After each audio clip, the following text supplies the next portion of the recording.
Okay, number 28, you start off with negative times the quantity x minus 4 equals 2x plus 6. The way I would do this problem is I'd consider this negative as a negative 1. So negative 1 x minus 4 equals 2x plus 6.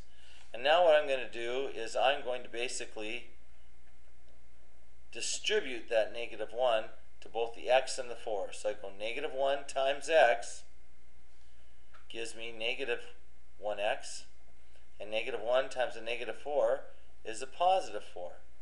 So I have negative 1x, so I got minus 1x plus 4 equals 2x plus 6.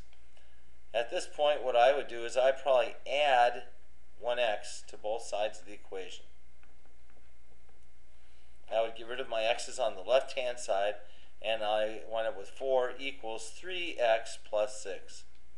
Now I would go ahead and subtract 6 from both sides of the equation, trying to get x by itself. So now I have negative 2 is equal to 3x. And finally, to get rid of the 3 is multiplying the x, so I divide. So I go 3x divided by 3, and 3 divided by 3 is 1, and 1 as a multiplier disappears, leaving you only with x. Here, I've got negative 2 over 3, which is just negative 2/3. So that would be your answer for x for 28. 29. Here I would go ahead and distribute this 0.2 times the 7 and the 0.2 times the 2. So I have 0.2 times 7 is 1.4, and 0.2 times 2 is 0.4 t. Here I have 0.4 t plus 1.4. Gee, do you recognize anything here? What if I move these two around?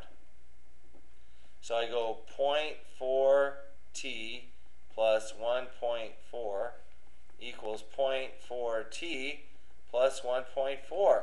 I hope you see that the left looks exactly like the right, which means if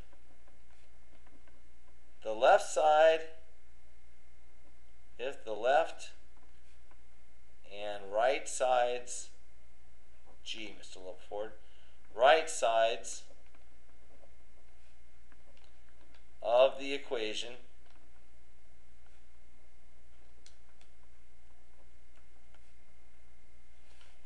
are exactly the same,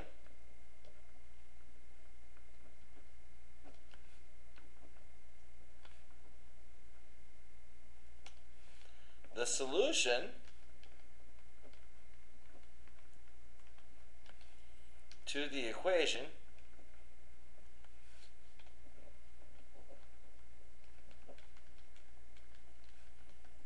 is all real,